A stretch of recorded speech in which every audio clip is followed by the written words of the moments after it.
13장입니다. 마가복음 13장 28절에서 37절까지인데요. 우리 인숙 집사님 첫 단락 28절에서 31절까지 읽어주시면 나머지 같이 읽도록 하겠습니다. 무화과 나무의 비유를 배우라. 그 가지가 연하여 치고 잎사귀를 내면 여름이 가까운 줄 아나니 이와 같이 너희가 이런 일이 일어나는 것을 보거든 인자가 가까이 곧 눈앞에 이른 줄 알라. 내가 진실로 너희에게 말하노니 이 세대가 지나가기 전에 이 일이 다 일어나리라. 천지는 없어지겠으나 내 말은 없어지지 아니하리라. 다 같이요. 그러나 그날과 그때는 아무도 모르나니 하늘에 있는 천사들도 아들도 모르고 아버지만 아시느니라. 주의하라, 깨어있으라. 그때가 언제인지 알지 못함이라. 가령 사람이 집을 떠나 타국으로 갈 때에 그 종들에게 권한을 주어 각각 사물을 맡기며 문지기에게 깨어있으라 명함과 같으니 그러므로 깨어있으라. 집주인이 언제 올는지 혹 저물 때 일는지 밤중 일는지 닭 울 때 일는지 새벽 일는지 너희가 알지 못함이라. 그가 호련히 와서 너희가 자는 것을 보지 않도록 하라. 깨어있으라. 내가 너희에게 하는 이 말은 모든 사람에게 하는 말이니라 하시니라. 아멘. 마가복음 후반부를 가면서 예루살렘 성이 예수님께서 입성하셨고 성전 정화도 하셨고 그러면서도 성전에 대한 그 열망을 유대인들뿐만 아니라 예수님의 제자들도 그 열망을 가지게 됩니다. 성전에 대한 열망을 가지니까 예수님 보기 싫은 거예요. 이것들이 어떻게 성전을 열망하고 있냐는 거죠. 근데 이 성전이 지금 세 번째 성전이거든요. 그러니까 처음에 솔로몬 성전이 있었고 70년 종살이하면서 돌아와서 그 다음 스룹바벨 성전이 있었고 그 다음 지금 예수님 시대는 이 헤롯 성전이거든요. 헤롯. 근데 이게 한 50년 동안 지었다고 이야기하거든요. 최고로 크게 지었어요. 솔로몬 성전이나 스룹바벨 성전보다 훨씬 크게 지었거든요. 그러니까 예수님 당시에도 완성이 안 되고 계속 짓고 있었어요. 지금 스페인에 가면 가우디 성당이라고 있다고 그러죠. 그 정식 이름이 모르겠는데 그 건축자 이름이 가우디거든요. 그 건축자 가우디는 죽은 지 오래됐어요. 근데 아직도 짓고 있어요. 그 언제 다 질른, 그 언제라더라? 그 아직도 짓고 있는 것처럼 헤롯 성전도 그만큼 크게 지었는데 사실은 헤롯은 누구입니까? 정통 유대인도 아니고 이두메 사람, 에돔 사람 이렇게 이주민이거든요. 그런데 이게 이스라엘 사람들을 다스린다는 정통성을 유지하기 위해서 자기가 대토목 건축 사업을 한 거죠. 믿음으로 한 게 아니고요. 근데 거기에 대해서 유대 사람들도 예수님의 제자들도 열망을 가지니까 예수님께서 야, 성전 시대가 끝난다는 것은 모르느냐 이렇게 말하는 거죠. 그러나 우리 성전 하나님을 바라보고 그러니까 오늘날 우리 그리스도인들도 교회 다니는 사람도 교회를 다니는데 왜 성전을 열망하는지 모르겠어요. 예수님이 다른 시대가 온다는 거죠. 그러니까 예수님 또 다른 복음서에서 그렇게 말하죠. 이거 돌 위에 돌 하나도 남지 않으리라 이렇게 말했잖아요. 평평하게 없어질 거라고 하잖아요. 그러니까 지금 우리가 쉽게 볼 때는 이 본문들을 어제부터입니까? 그 앞날부터입니까? 계속 뭐가 끝나고 무너지고 없어지는 거 이런 거 보니까 우리는 이걸 오늘까지도 다 이렇게 한꺼번에 이렇게 묶어서 그냥 쉽게 어떻게 생각하냐면 예수님께서 종말에 대한 예언을 하시는 것 같다. 이렇게 이야기하거든요. 그래서 종말이라고 이야기해요. 자꾸. 안 그러면 예수님의 재림의 때라고 이야기해요. 근데 종말이나 재림의 때를 말하는 게 아니죠. 대부분. 오늘 끝부분만 종말과 재림의 때를 말하는 거 그 앞에는 어떤 이야기입니까? 하도 성전만 바라보니까 뭡니까? 성전이 멸망할 거란 이야기입니다. 그러니까 세상 종말이나 세상 멸망을 이야기하는 것이 아니고 예수님이 뭡니까? 먼저 성전의 멸망, 예루살렘의 멸망을 말하는 겁니다. 그럼 예루살렘 멸망은 분명하게 언제 일어나냐면 주후 70년 로마의 군사 대장이었던 티투스 장군이 와서 이 예루살렘을 정복한단 말이에요. 무너뜨린단 말이에요. 그 티투스가 나중에 그 로마로 돌아가서 황제가 되는 사람이죠. 그때 멸망할 것을 예수님께서 분명하게 예언한 거예요. 그러니까 막연하게 내가 죽고 하늘에 승천하고 내가 아버지께서 정하신 날에 내가 와서 내가 재림해서 너희들을 다 하늘나라로 이끌고 심판할 것이다. 지금 이야기하는 게 아니에요. 너희 세대 중에서 분명히 예루살렘 성전이 무너지고 정복당하는 것을 보게 될 것이다. 정확하게 말하는 거예요. 정확하게. 그러니까 한 세대를 말하니까 한 세대가 한 30년 되지 않습니까? 그러니까 그 말이 맞죠. 30년 안에. 그러니까 AD 70년, 주 70년에 생긴 걸 말하는 겁니다. 그러니까 그냥 세상 종말을 말하는 건 아닙니다. 그리고 그 뒷부분에 가면 이제 이와 연관되어서 주님 오실 날을 이야기했는데 정확하게 선을 그어요, 예수님이. 오늘 여기도 설명이 잘 돼 있는데 나중에 보면 뭐냐면 예루살렘 성전이 멸망할 때는 어떤 징조가 분명하게 보인다. 분명하게 보인다. 그럼 그때가 가까웠다는 것을 알고 대비하라고 그래요. 대비. 그 한국 전쟁 6.25가 왜 비참했습니까? 이놈아들이 선전포고도 안 하고, 그 전쟁에는요, 질서가 있고 예의가 있어요, 여러분. 그냥 하는 거 아니에요. 선전포고를 해야 정식 그 전쟁이 되는 거예요. 근데 뭡니까? 북한은 선전포고 안 하고 6월 25일 새벽에 갑자기 들이닥쳤죠. 그러니까 무슨 전쟁의 매너가 있겠나 싶지만 가장 치사하게 전쟁을 한 거예요. 그러니까 지금 이 예수님께서도 뭐라면 예루살렘 성전이 멸망할 때가 분명히 있을 거라고 징조를 분명하게 이야기하는 거. 근데 주님 오실 날에 대해서는요, 아무것도 모른다고 그래요. 아무것도. 근데 이걸 뭡니까? 우리가 한꺼번에 묶어서 예루살렘 성전 멸망하는 거하고 주님 오시는 걸 갖다 묶으니까 그러니까 이게 막 어디 시계추 왔다 갔다 하듯이 어느 날은 모른다 그랬다가 어떤 날은 알았다 그랬다가 이러는 거 왔다 갔다 이러는 거.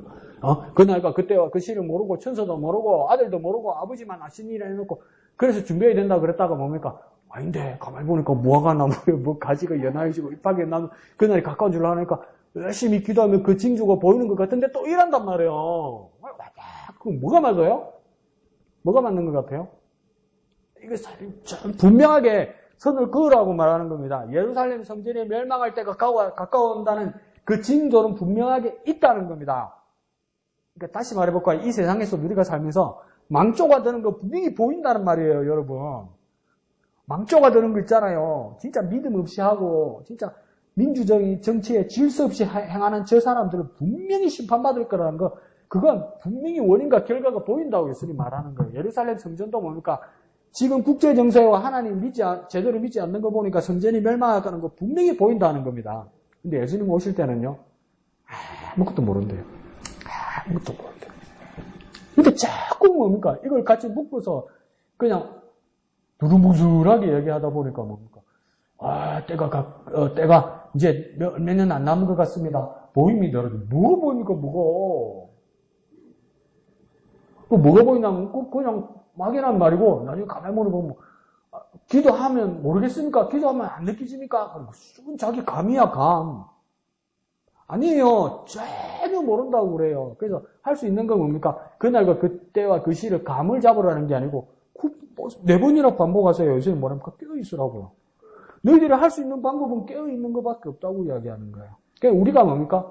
주님 오심에 대해서 그러니까 깨어있어야 되는데, 깨어있는 걸 왜 깨어있을까요? 언제 오실지 모르니까, 그러면 언제처럼 깨어있어야 되는 겁니까? 이렇게 또 깨어있으면 안 되는 거예요. 모른다. 아무도 모른다. 그러니까 그것만 마음 놓고 있으면 안 되는 게 아니고, 지금 당장 오실 거라는 마음으로 항상 깨어있어야 된단 말입니다. 지금 당장 오신다는 거. 그러니까 지금 내가 예배하는 순간에 주님 당장 오실 수도 있고, 내가 문 닫고, 목사님 차 타고 출발하는데 뭡니까? 앞으로 안 가고 하늘로 쑥 올라갈 수도 있단 말이에요. 그런 마음으로 깨어있으라는 거예요. 장난하는 말이 아니라. 왜 그렇습니까? 모르니까. 알면 우습지도 않을 거예요. 알면 우습지도 않을 거야. 알면 우습지도 않을 거야. 그죠? 주님 오시는 날을 누구라도 알고 있으면 진짜 이 세상에 우습지도 않을 거예요. 별의별 짓 다 할 거예요, 여러분. 그런 생각 들지 않아요? 지구가 멸망할 거는 것만 알아도 믿음 없어도 지구가 멸망할 날짜가 심한 알아도 별의별 짓 다 할 것 같지 않아요? 온 세상 사람이? 나도 그럴 것 같지 않아요? 별의별 짓. 나도 왜 이렇게 이 모든 매체에 중독이 됐는지 정신을 차려야 되는데. 그냥 보려고 본 게 아니고, TV 돌리고, 남자는 못 됐어요. 누군지도 모르면서, 저 배우 이쁘네? 이러면서 본 거예요. 이 바보같이. 그냥 이야기가 그거예요. 대기업 회장 딸이에요. 대기업 회장 딸이에요. 조금만 더 열심히 벌면 1조를 벌 수 있대요.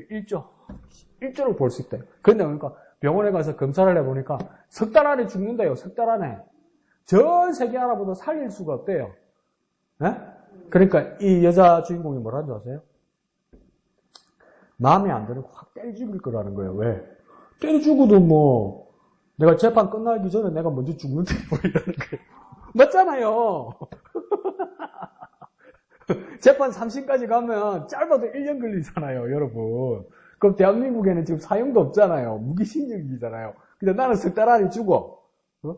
그러면 마음에 안 드는 거 때려 죽어도 된다는 거예요. 그러니까 자기 죽을 때만 알아도 이렇게 무법천지고 무기를 써야진다고요, 여러분. 우리 주님 오실 때를 나만이라도 알고 있으면 여러분 신실해지고 거룩해질 것 같죠? 믿음이 신실해질 것 같죠? 아니요! 엉망진창돼요, 여러분. 엉망진창돼요. 내 죽을 날만 알아도 엉망진창돼요, 여러분. 그러니까 자꾸 뭐가 알겠다, 보인다. 아니에요. 아니에요. 지도 속이려고 그런 건 아니지만 자기가 속고 남까지 속이고 있는 거죠.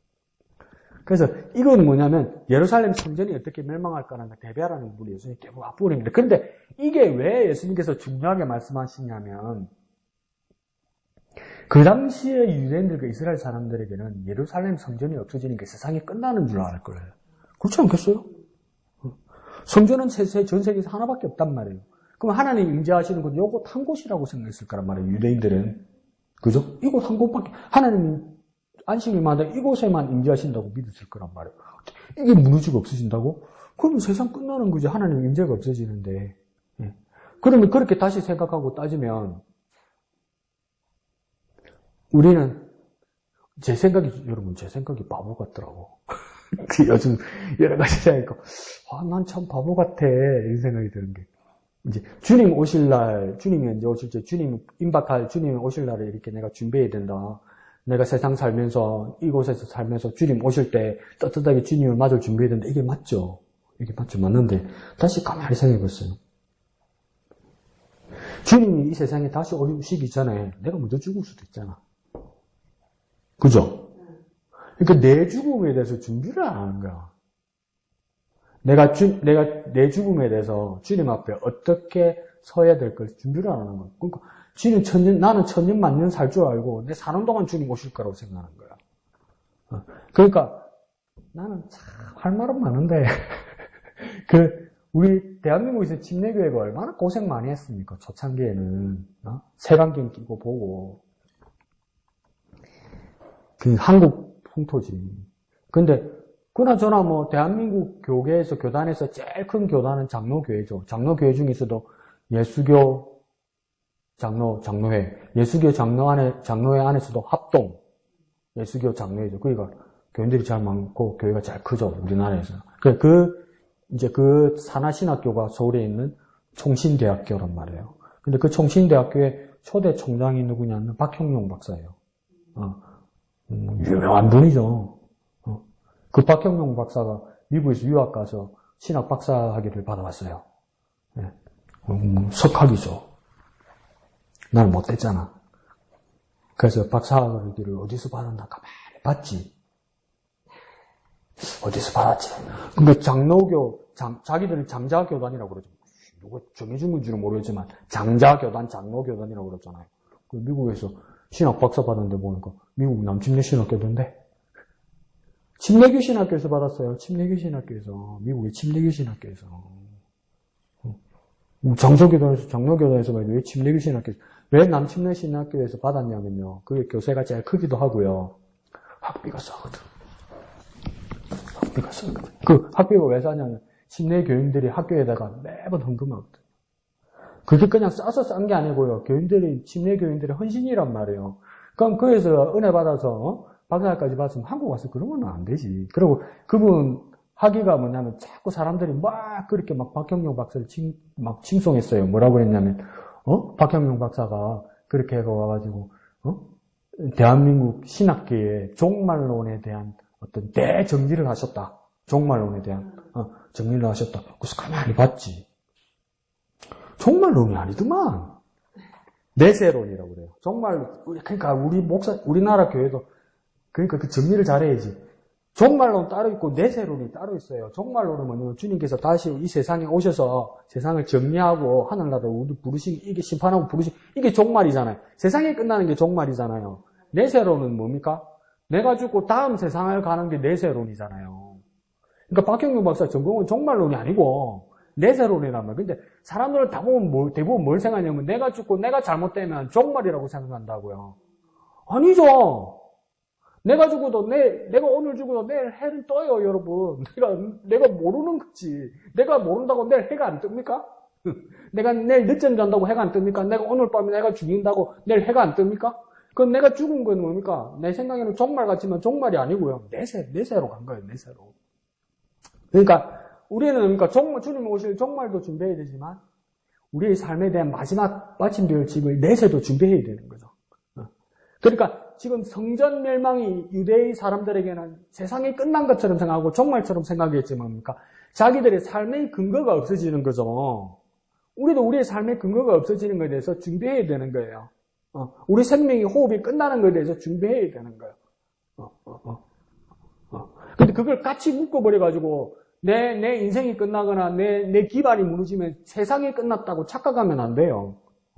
주님이 여전히 뭡니까? 당신이 일을 하시고 환경주의자들, 과학자들, 생물학자들도 뭐라고 하니까 이대로 두면 인류가 멸망할 것 같다고 이야기하잖아요. 환경 문제 때문에. 근데 가만히 생각해 보세요. 인류가 멸망한다고 지구가 없어지진 않아요, 여러분. 가만히 생각해 보세요. 그냥 내버려두면 하나님이 계획이 없고 지구가 돌아가는 대로 그대로 치면 사람은 죽어도요. 지구는 그대로 있어요, 여러분. 내가 죽는다고 사람이 죽는다고 뭐 지구가 멸망한다고 생각하지? 아니요. 그대로 있어요. 그렇지 않겠어요?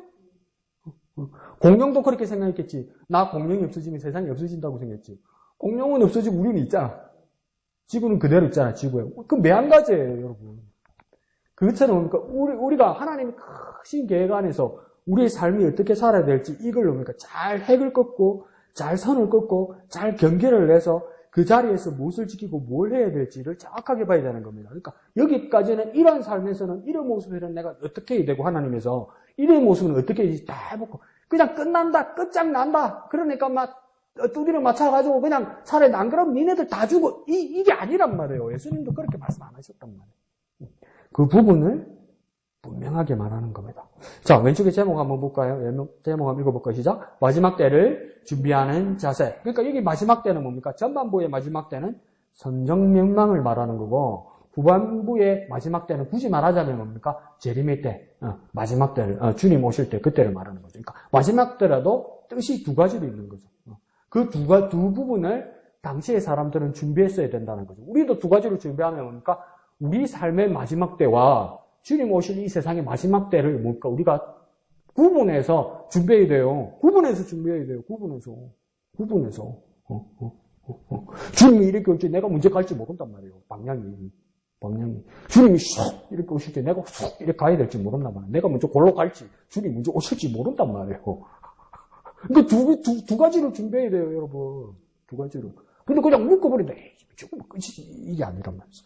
자, 밑에 파란색 두 줄 한번 읽어볼까요? 시작. 예수님은 무화과 나무 비유를 통해 징조와 성취의 임박성을 설명하십니다. 반면 징조 없는 재림의 때는 아무도 알 수 없기에 깨어있을 것을 당부하십니다. 두 문장에서 첫 문장은 뭡니까? 무화과 나무 비유라고 그러죠. 징조, 성취의 임박성. 곧 온다고 이야기하는 거잖아요. 임박성은 바로 온다는 거잖아요. 응급실 가는 것처럼 지금 뭐 예약해가지고 의사 만나고 뭐 날 잡아야 되는 게 아니고 바로 와서 응급실 들어가야 된다는 거잖아요. 곧 온다는 거는 곧 이건 뭡니까? 주님 곧 오신 거 곧 준비한다 이 말 아니에요. 성전 지금 곧 멸망하니까 준비하라 이 말이에요. 그러니까 무화과 나무 비유는 뭡니까? 이 이스라엘 사람들을 상징하는 것으로 이스라엘 사람 상징에서 가장 큰 상징 성전이 멸망할 때를 준비하라 이 말입니다. 그거는 분명히 알 수 있다는 건데 두 번째 문장에서는 반면에서는 뭡니까? 징조가 없는 게 있다는 거예요. 징조가 없다는 거예요. 언제라고 합니까? 재림 때는 누가 다시 오신다는 겁니까? 예수님 다시 오실 때는요, 징조가 없다고 그러잖아요. 모른다고 그러잖아요. 근데 왜 자꾸 있다고 그러고 알겠다고 그래, 자꾸. 왜 뭘 자꾸 알겠다고 그래? 뭘 어떻게? 모르니까, 그러니까, 깨어있어야죠. 그러니까, 복싱을 해도 정정당당하게 딱 마주보고, 벨트 라인 아래 때리면 안 되고, 뒤통수 때리면 안 되고, 심판이 불러가지고, 레프리가 불러가지고, 이렇게 시키잖아요. 빡! 이러면 그러니까, 대비해서 그러니까 어느 정도 맞아도 피하고, 나도 때려보고 이러는데, 눈 가리게 가리고, 어두운 내리기서 뭐, 뒤통수 때리면 어떡해요? 어디서 막 짝대기가 날라오면 어떡해요? 프로레슬링처럼, 그죠? 병따개 같은 거 신발을 숨겨놨다가 코로 까면 어떡해요? 근데 하잖아요, 프로레슬링은. 그러니까 어떻게 됩니까? 복싱보다도 프로레슬링 하면 뭡니까? 더 정신 차려야지. 그게 뭡니까? 깨있어야지. 왜 깨있어야 되고, 왜 더 정신 차려야 됩니까? 언제 뭐가 날라올지 모르니까. 주님 오실 때도 뭡니까? 언제 오실지 모르니까. 항상 정신 차리고 있어야 된다, 이 말이에요. 그게 더 살아있다는 거죠. 근데 이게 나중에 여러분, 깊이 묵상하다 보면 이게 다행입니다. 다행. 앞에 말한 것처럼 뭡니까? 정해지고, 뭐, 누가 한 사람이라도 알면, 웃기지도 않을 거예요. 세상의 질서가 웃기지도 않을 거예요. 주님 만약에 뭐 내일 오신다면 오늘 막 은행 가서 막 돈 털고 난리 날 거야. 어디 가서 쓰고 뭐 돈 털어봤자 막겠노. 내일 오시는데 하여튼 뭐 배할 짓 다 할 거란 말이에요. 그러니까 뭡니까? 이때는 뭡니까? 깨어있는 것, 정신 차리는 것이 더 중요하다는 거죠. 그래서 그 중요한 말을 왼쪽에 해설에서 보면 한 단락, 두 단락, 세 단락, 네 단락으로 나눠져 있잖아요. 그죠? 근데 세 번째 단락 32절, 37절에 그 해설을 집에 가서 이렇게 잘 읽어보시면 도움이 될 겁니다. 그래서 첫째, 둘째 줄 보면 성전의 종말과 세상의 종말을 예수님께서 분명히 뭐 했다고 하니까 두 번째 줄에 분리하셨다고 해요. 나눴다고. 그런데 이놈의 교회가 다 묶어놨어. 그러니까 어느 나라는 이랬다고, 어느 나라는 이랬다고. 아무도 모른다. 깨서 이랬다고. 보인다. 자꾸 이러는 거야. 코에 걸면 코걸이, 귀에 걸면 귀걸이. 예, 좋습니다. 우리 이한득 집사 이야기 한번 들어볼까요?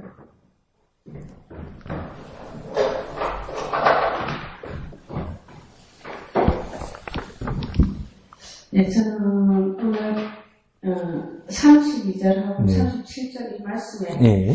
우리가 좀 더 신중하게 네. 나아가자, 이렇게 주의하라, 깨어있으라 이 말에 네.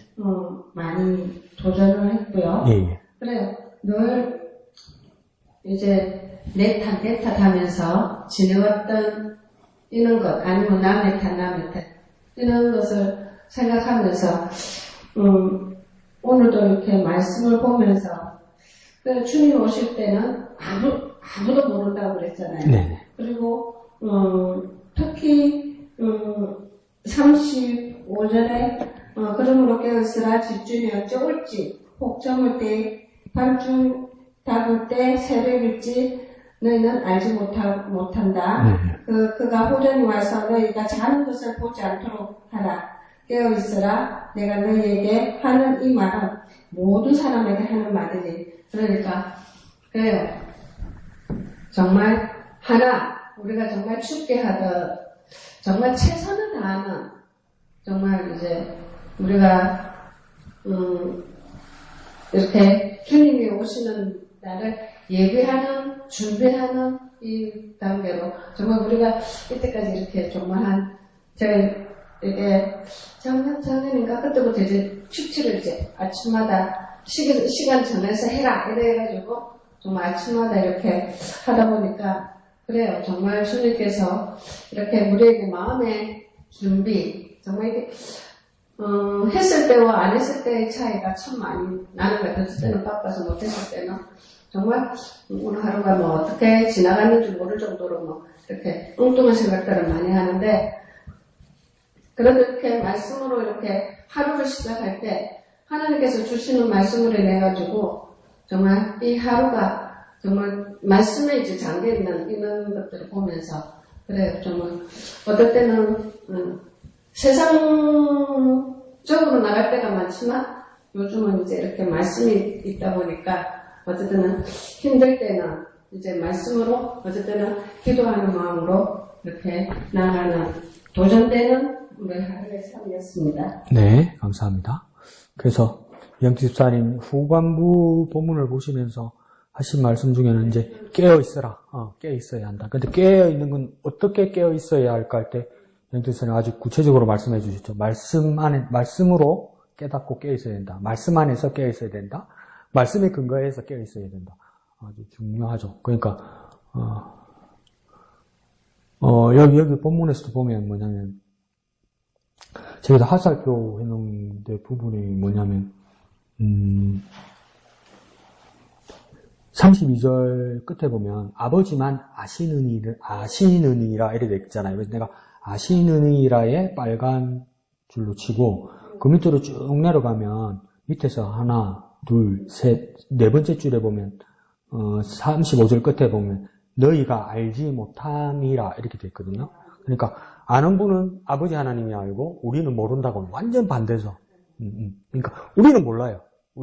너희가 알지 못함이니라 했죠. 우리는 몰라요. 근데 그 위로 쭉 올라가니까 근데 그 가장 큰 기반은 뭐가 있냐면 아버지는 아신대요.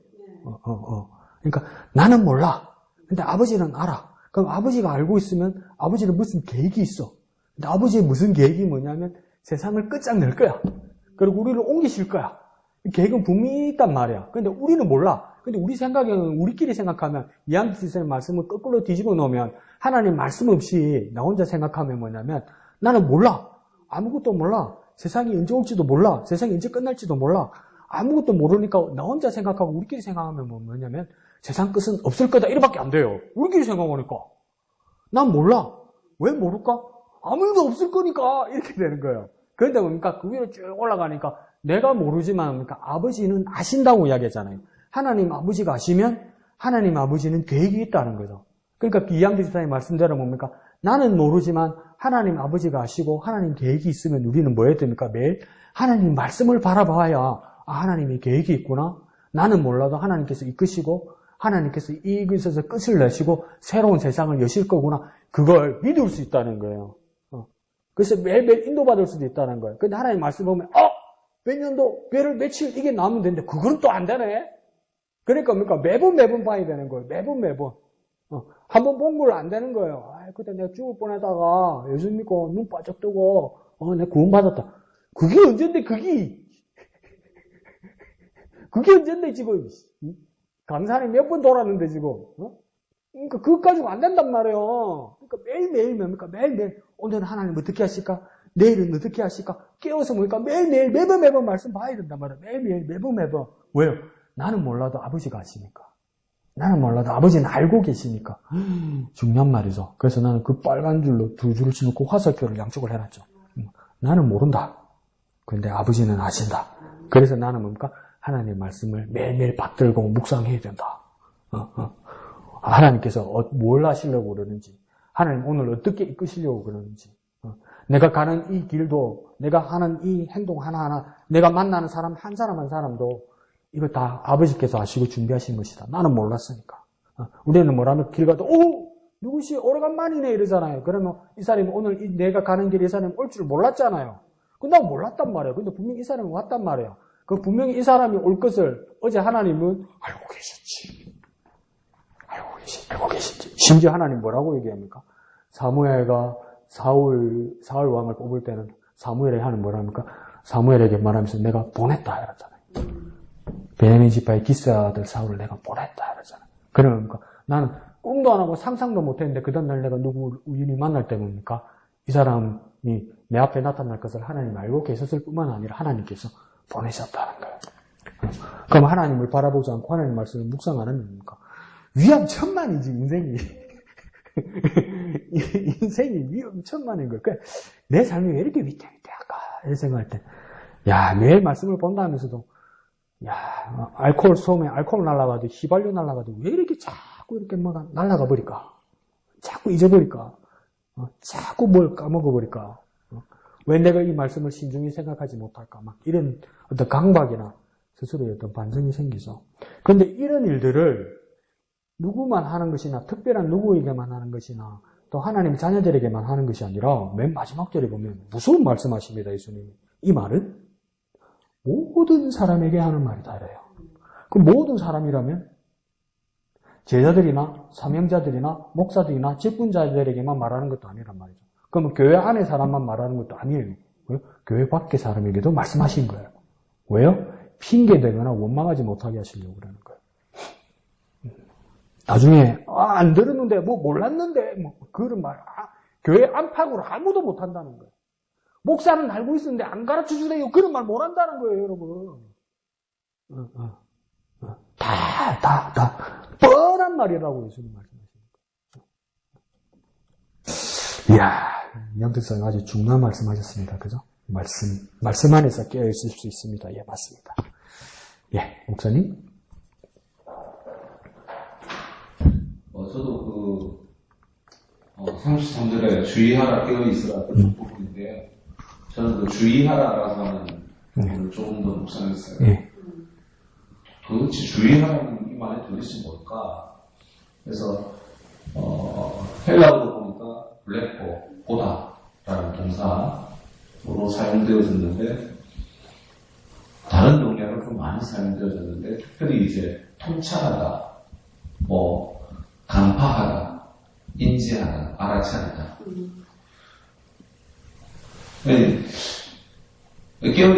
깨어있으라고 하는 이 말과 사용되어지면서 간파해라, 주의를 기울이다라고 하는 이 말들 속에는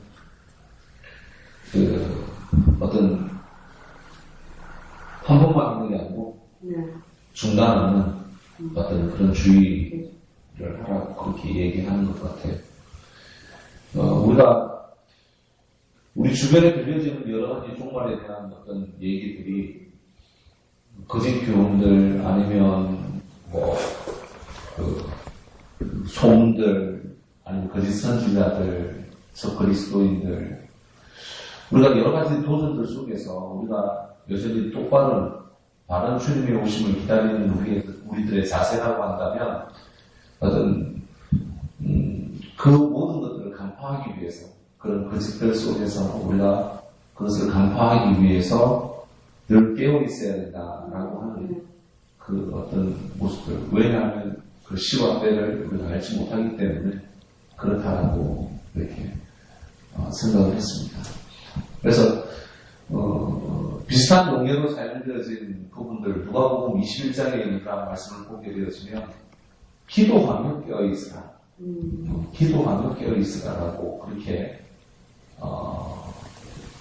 사용되어지는 모습을 보니까 주의하라라고 하는 그 말이 혹시 여전히 기도하며 이렇게 해야 하는 것인가? 영적인 긴장감을 가지고 그렇게 어쩌면 오늘이 마지막일지 모른다라고 하는 그런 생각을 가지고 우리가 준비하라고 하는 그런 말씀입니다. 주의하라고 하는 말이 간파하는데 간파하는 방법은 기도하는 건가?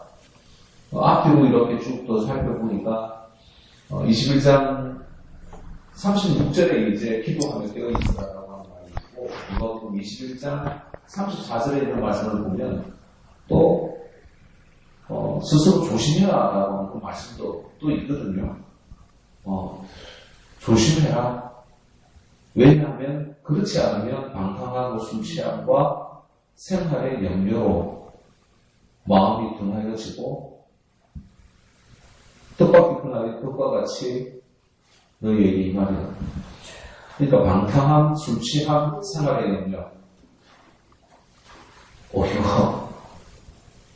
이거 큰일 났네. 생활의 염려 이거 없는 사람이 있나? 염려로 그냥 가득 차있는 그런 마음들 속에 내가 스스로 정신 차리지 않는다고 한다면 여전히 그 길에 휩쓸릴 수밖에 없다라고 하는 그 말씀이 34절에 스스로 조심하라 라는 말씀이 나오고요. 그리고 21장 36절에 깨어 기도하라. 그날이 떡과 같이 이기다. 그래서 내가 주의한다라고 하는 이 말이 그냥 막 두리번 하는 그런 어떤 의미가 아니라 여전히 기도하며 내가 세상에 어떠한 염려, 세상의 염려, 방탕함, 술 취함 이런 것들이 아닌 정말 조심하면서 이렇게 주님의 그 재림을 기다리는 그 모습이 주의하라라고 하는 이 말씀이 아닐까라는 그런 묵상을 했습니다. 예, 감사합니다. 그래서 목사님이 오늘 본문에서 33절에서는 두 가지로 예수님께서 나열해서 말씀하실 때 주의하라 그리고 깨어있으라 이렇게 말씀하시는데 목사님 앞에 부분에 주의하라는 부분이 무슨 뜻일까 그렇게 말씀하실 때 누가복음 병행구절과 같이 말씀해 주셨습니다. 그러니까 여기서는 주의하라 깨어라 이렇게 되어 있는데 누가복음에서는 기도하라 깨어있으라 이렇게 말씀하셨죠. 그러니까 이게 상반되는 모습은 뭐냐면 어떤 여러 가지 중에서도 우리 마음을 제일 걸리게 하는 것이 생활의 염려. 그렇죠. 생활의 염려라는 것이 제일 무서운 게 뭐냐면 염려는 집중하게 하거든요. 원하지 않는데 근심으로 가득 집중하게 하거든요. 우리. 그게 원하지 않는데 계속 그게 스트레스 받으면서 집중하게 되니까 다른 모든 생각과 모든 관심이 빼앗기게 되잖아요. 그러면 목사님 말씀하신 것이 일리가 있죠. 그러니까 그 기도라는 것도 뭐 하는 거냐. 그러니까 근심으로 집중하는 것이 염려라면 하나님 뜻으로 집중하는 것이 기도구나. 여기도 집중이고 여기도 집중이에요. 알고 보니까. 근데 여기는 저절로 집중이 되고 염려는 기도하려면 별 생각이 다 들고 갑자기 전화 오고 갑자기 누가 부르고 갑자기 딴 생각이 나고 집중 못하게 하죠. 기도는 집중을 못하게 만들려고 하고요. 집중해야 됩니다. 염려는 뭡니까? 잊어버리려고 해도 집중하게 만들죠. 네, 그 차이죠. 그러니까 그걸 병행해서 생각하면 주의하라는 것은 뭡니까? 기도로 집중하라는 것이겠죠. 그것도 뭡니까? 하나님 뜻에 집중하라는 뜻과 같이 가겠죠. 그 영어로는 주의하라는 caution 이렇게 쓰거든요. caution이란 말을 내가 캐나다에서 제일 많이 드는 게 뭐냐면 커피를 이렇게 사면 종이컵 커피 사고 이렇게 뚜껑이 플라스틱으로 덮여 있잖아요. 그럼 그 앞에 영어로 caution 이렇게 썼어요. 맥도날드에도 영어로 써 있을 걸 caution 조심하라고. 뜨거우니까 조심하라고. 그 caution 이렇게 써놨어요. 그러니까 조심해라, 집중해라. 이거 하나 써놨다고 내 잘못 아니다 이러면 매장에서 이제 뒤에 내가 분명히 말했다 이러는 거. 그처럼 우리도 뭡니까? 주의한다는 거, caution. 집중하는 거죠. 하나님께 집중하는 거죠. 그러니까, 목사님이 또 그렇게 말씀해 주시잖아요. 두리번거리는 게 아니다. 그러니까, 주의하라는 뜻이 블랙포, 그래요. 블랙포. 또 그 다음에 뭡니까? 비슷한 말이 호라오, 블랙포 이렇게 같이 쓰거든요. 근데 이게 또 알고 보니까 어떻게 보는 것이냐? 집중해서 본다는 뜻이겠죠. 그래서 옛날 일본 영화에 보면 일본 무사시대의 영화가 하나 보면요. 우리나라도 옛날에 그런 무인들이 좀 있었다고 말은 하는데, 자토이치라는 그 무협 영화가 있었어요. 그게 뭐냐면, 칼든 무산대 장님이야, 장님. 장님. 앞이 안 보여. 근데 칼든 무사야. 근데 일당백이요, 일당백. 안 보이는데 일당백이요. 그럼 우리는 그냥, 멋있네! 이렇게, 그거는 맞죠. 근데 어떻게 이길 수 있을까? 소리에 집중하는 거죠. 소리에 집중하는 거죠, 소리에. 네. 그러니까, 내 눈에 보이는 거라고, 그냥, 기도하다가, 다 같이 기도하시겠습니다. 근데 막 강 목사가 눈 마주치는 사람들 있지. 기도하는데 내하고 눈 마주치는 사람 있지. 그러니까 뭡니까? 산만해서 다른 데 분산되는 거 아니에요. 왜 기도할 때 왜 눈을 감냐? 그거는 방법이에요. 원칙은 아니고 진리는 아니지만 기도할 때 왜 눈 감냐면 다른 데 분산 안 되잖아요. 눈 감으면 다른 데 분산 안 되잖아요. 그래서 눈 감고 손 모으고 이렇게 하는 거예요. 뭐 하려고요? 집중하려고요. 집중하려고요. 그 집중해서 뭡니까? 내가 필요한 것을 보려고 하는 거잖아요. 정말 그 방법 중에 하나지만 아주 훌륭한 방법이죠. 그처럼 여기도 보니까 주의하라 이 말은 뭡니까? 집중하여서 보라. 이런 뜻이 될 수도 있겠죠. 근데 뭡니까? 집중하여 보라. 근데 이게 세상의 염려는 원하지 않는데 날 집중시키는 거죠. 그러니까 내버려두고 우리가 기도 생활하지 않으면 다른 데 열심히 집중합니다. 집중합니다. 공부는 그렇게 안 하면서 막 드라마 연속곡 보면서 누가 말 시키면 조용히 해! 그러잖아요. 조용히 해! 앞에 무슨 일이 있었나? 조용히 해! 에이! 이러잖아요. 대다 집중하려고 그러잖아요. 아이고, 큐티 한 바닥 바라는데 이랬다가 저랬다가 만냈다가 줄만 치고 뭔지 모르다가 이러면 안 되잖아요. 근데 이게 대부분 그렇단 말이에요. 저도 포함해서 대부분 그렇단 말이에요. 집중하지 않으면. 그러니까 주의하라는 말에는 그런 이런 깊은 뜻들이 같이 들어있는 것 같습니다. 집중해서 보라는 거죠. 집중해서 보라는 거는 그러니까 보이지 않는 장님도 집중해서 볼 수 있습니다. 왜요? 하나님의 뜻을 이해하기 위해서. 하나님의 뜻을 깨닫기 위해서는 뭡니까? 집중해서 볼 수 있는 거죠. 장님이 칼로 다 이기듯이. 그런 거죠.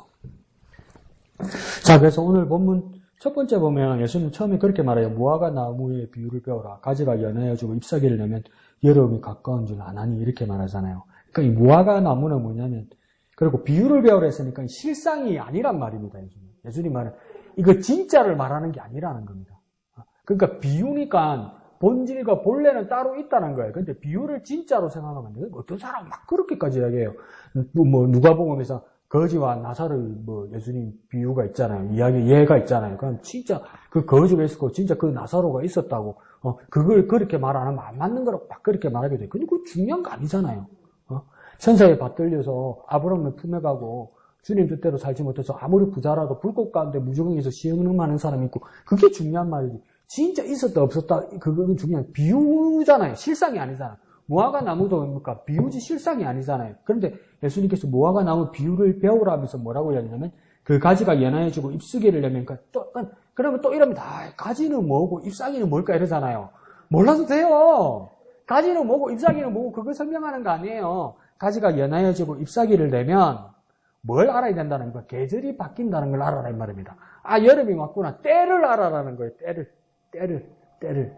그러니까 목사님이 전에 가르쳐 주신 것처럼 여름이라는 건 뭐냐면 여기서 여름이라는 건 때를 제대로 파악하라. 때를. 그러니까 목사님이 전에 가르쳐 주신 것처럼 하면 뭘까요? 카이로스. 하나님이 정하신 때를 파악하라는 겁니다. 근데 이 때는 언제입니까? 세상 끝이 아니란 말이에요. 뭡니까? 예루살렘 성전이 멸망할 때라는 거죠. 그럼 무화과 나무를 보면 예루살렘 성전이 멸망할 때란다. 그 뜻이 아니라니까. 그 뜻이 아니라니까.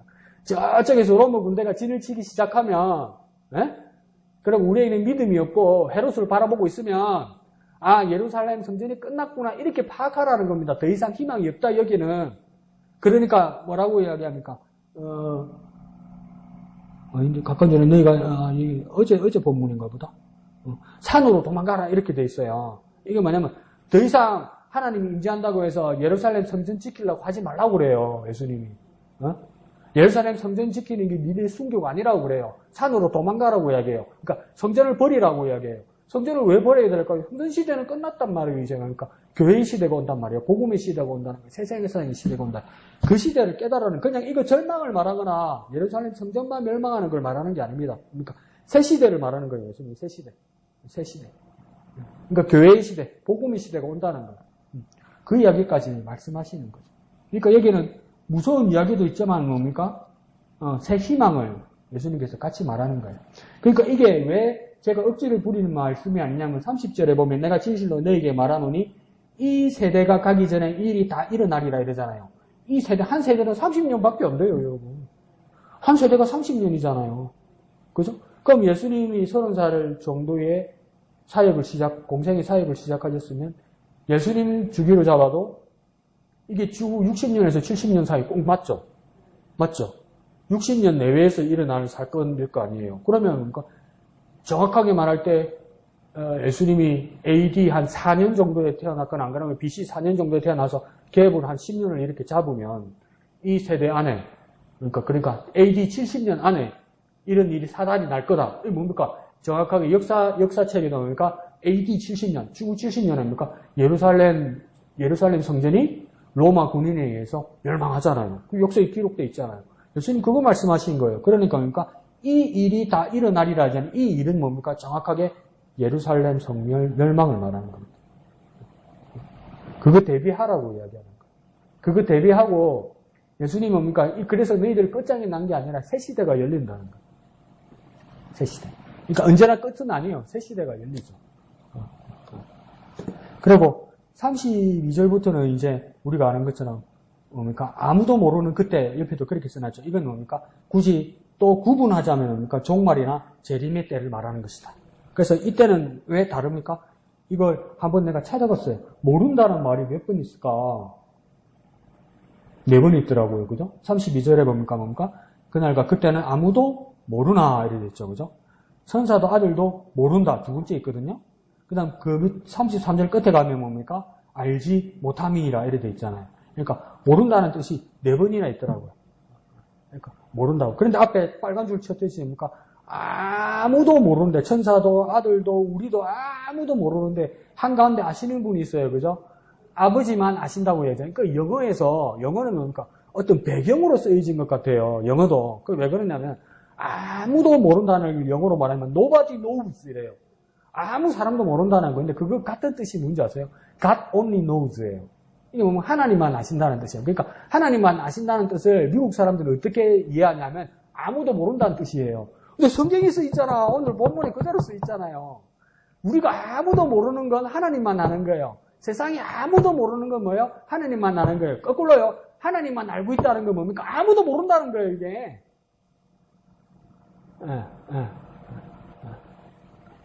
그러니까 모른다를 4번이나 말해요. 그래도 한가운데 뭐라고 했습니까? 아버지 하나님만 아신다고요. 이 영어에서는 똑같은 뜻이에요.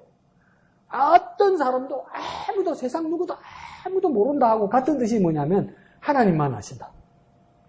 하나님만 아신다는 뜻을 뭐라고 이야기하면 유일한 한 분이 알고 계시구나 이렇게 이해하지 않고요. 영어권 사람들은 뭡니까?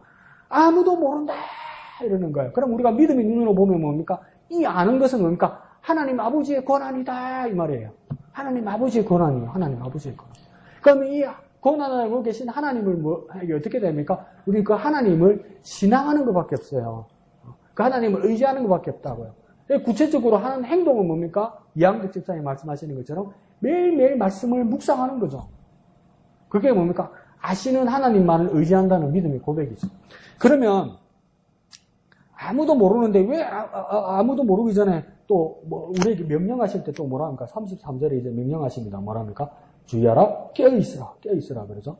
그 다음 또 35절 가면 뭡니까? 35절에 그러므로 깨어있으라 이렇게 말해요. 그 앞에 또 있구나. 34절에 뭡니까? 깨어있으라 또 이야기하죠. 3번 했죠. 그 다음 30절 시작할 때 뭡니까? 깨어있으라고 이야기해요. 깨어있으라. 그러니까 왜 깨어있으라도 4번이나 말씀하셨을까? 깨어있어야 할 이유는 무엇일까? 앞에 말한 게 그 정확한 이유예요. 왜 우리는 깨어있어야 되죠? 모르니까. 모르니까. 알고 있으면 예약하면 되거든요. 예약해놓고 마음 편하게 당분간 지내면 되거든요. 마음 편하게 당분간 마음 놓고 지내면 되거든요. 참 희한한 이야기 하더라고요. 그 믿음에 대해서 세상 사람들이 잘 알고 있더라고요. 그 하나님의 은혜에 대해서도 나름 잘 알고 있더라고요. 안 믿는데, 예수님을 안 믿는데, 왜 그러냐면 세상 친구들하고 교회 다니는 친구들하고 만나서 보면 처음에는 이런데요. 회식 가서도 안 할 거다, 나는 안 할 거다, 나는 안 먹을 거다 이런데요. 그러다가 한잔하고 나면 이제 막 계속 들어간대요. 근데 그러면서 세상 친구들은 미친놈 같다는 거예요. 자기 친구 미친놈이라는 거예요. 한 잔 마시고 주여 용서하여 주옵소서. 또 한 잔 마시고 주여 용서하여 주옵소서. 이러고 있더라는 거예요. 그러고 요즘 젊은 남녀애들 뭐 통제가 됩니까? 우리 어린끼리 이야기하지만 눈 맞으면 불꽃 튀는데 그 젊은 남녀를 누가 막을 겁니까? 그 여자애가 뭐랄까 남자는 막 이 여자애를 어떻게 꼬시고 싶은데 여자는 울면서 안 된다고 내가 하나님 앞에 혼전순결을 내가 약속해서 안 된다고 서운했다고 했는데 불꽃이 튀는데 뭐 혼전순결 서운 그게 생각이 납니까? 이제 일은 치렀지. 그러고 나서 또 여자애가 운대 주여 용서. 그 다음 날 만나면 또 그러다가 또 그런데. 근데 이 이야기들을 세상 친구들이 비웃으면서도 뭐라고 이야기했냐면, 그러면서도 자기 친구들이 계속 한 잔 하면서도 기도하고 계속 그렇게 만나면서도 왜 그렇게 믿음을 포기하지 않을까? 자기들끼리 생각을 해봤대요. 하나님의 용서가 정말 크더라는 거예요. 세상도 알아요, 세상도 알아요. 지네들이 안 믿어도 하나님의 은혜와 용서하는 게 얼마나 큰지 세상도 알아요, 세상도. 근데 이걸 이런 식으로 해서, 만약에 이런 식으로 우리가 이걸 패턴화하고 구조화해서, 사이클처럼 생각해서, 주님이 오실 때를 우리가 언제 안다고 치자고요.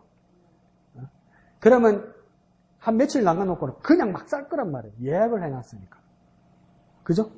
여기 맞춰서 잘하면 되잖아. 이날 맞춰서. 그죠? 그러니까 주님이 말씀하신 장치는 뭐냐면 아무도 모른다는 거예요. 아무도 모르는 게 여러분, 저와 여러분의 믿음을 지키는 은혜예요. 알고 있으면 망쳐지는 거죠. 주님 오시는 건 확실한데, 아버지만 아시는 권한에서 확실한데, 아무도 모르고 아버지만 아는 것. 그게 정말 공통된 말인데, 하나님 아버지만 안다는 건 이 세상에 아무도 모른다는 뜻인데, 그래도 아버지만 아시기 때문에 분명히 주님 다시 오시고 이 세상을 끝내는 건 분명히 맞다면은, 이게 은혜인 거예요. 아무도 모르는 게 은혜인 거예요. 왜요? 매일매일 새롭게 하나님의 말씀을 내가 붙들 거란 말이에요. 그러니까 언제 주님 오셔도 나는 주님 앞에 살아있는 믿음으로 내가 주님을 만날 수 있다는 거예요. 근데 주님 언제 오실지도 모르는데 그렇게 넉넉고 사는 사람들은 뭐 하는 사람입니까? 둘 중에 하나겠지. 이단이거나 믿음이 없거나. 이단은 뭡니까? 날짜 정해놨으니까. 그때만 잘하면 되니까. 두 번째는 뭡니까? 이단이 아니라도 그러고 있으면 뭡니까? 믿음이 없는 거죠. 믿음이 없는 거죠. 믿음이 없는 거죠. 우리가 모르는 것 이건 뭡니까?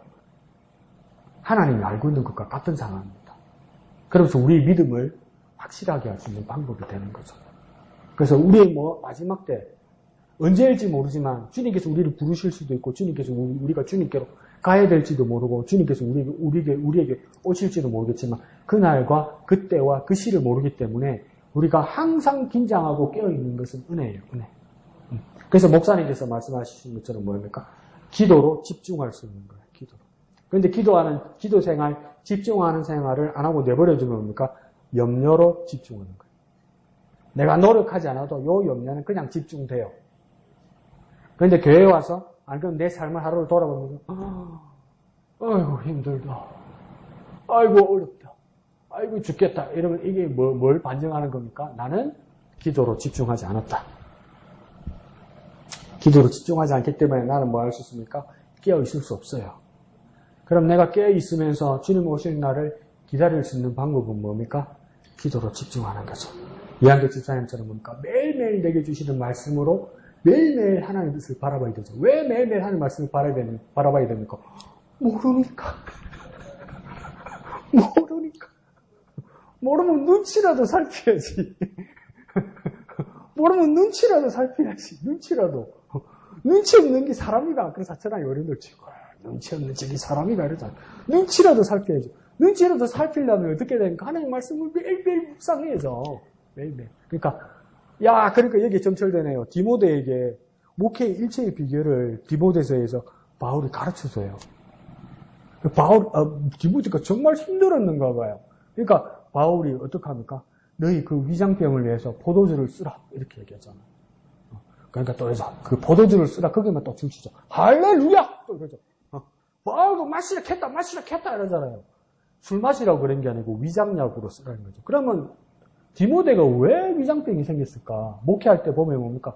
직분자들을 어떻게 세우고 젊은 여자들을 세우지 말고 나이든 혼자 된 분들을 세워서 동력을 돕고 어떤 사람을 집사로 세우고 막 이런 거 말하잖아요. 사람 세우고 이러는데도 막 갈등도 많고 부딪히는 일도 많았던 거예요. 어려운 일도 많고 그러니까 누구도 네 연소함을 무시하지 못하게 하라 이렇게 말했잖아요. 그게 무슨 말이겠습니까? 젊은 목사가 오니까 우습다고 막 함부로 된 거예요. 무시하고 이랬던 거예요. 그래서 뭐가 생긴 겁니까? 디모데가 위장병이 생긴 거예요. 신경성 위장병 생긴. 여러분 이해가죠? 스트레스 받으니까 밥맛 제일 없죠. 억지로 밥 먹으면 체하죠. 디모데에 그게 생긴 거예요, 여러분. 그런데 그 디모데에게 포도주라도 써라 하면서 그 애처로운 마음을 하면서 목회 일체의 비결을 바울이 가르쳐줘요. 뭐라고 이야기합니까? 말씀과 기도로 거룩하여 지내야 해요. 딱 두 개 가르쳐줘요. 뭡니까? 말씀과 기도였어요. 그러니까 우리의 믿음의 근거는 뭐가 되겠습니까? 말씀과 기도예요. 이한결 집사님이 말씀하셨던 말씀, 목사님이 가르쳐 주셨던 기도, 이 두 개예요, 두 개. 그러면 마지막 때를 준비하는 믿음을 지키는 우리에겐 일체의 비결이 뭡니까? 말씀과 기도예요. 그럼 집에 가서 그래 써놔십시오. 1. 이양덕 2. 목사님 써놓고 집에 가서 이게 뭐더라? 이러면 됩니다. 1. 이양덕 해놓고 밑에다가 말씀. 그 다음 뭡니까? 2. 목사님 써놓고 밑에다가 뭡니까? 기도. 이게 뭡니까? 마지막 때를 확실하게 준비할 수 있는 우리의 믿음의 비결입니다. 그런 삶을 살아나가는 저와 여러분 되시기를 거룩하신 예수님의 이름으로 축원드립니다. 다 같이 찬송하신 후에 기도하고 마치도록 하겠습니다. 1절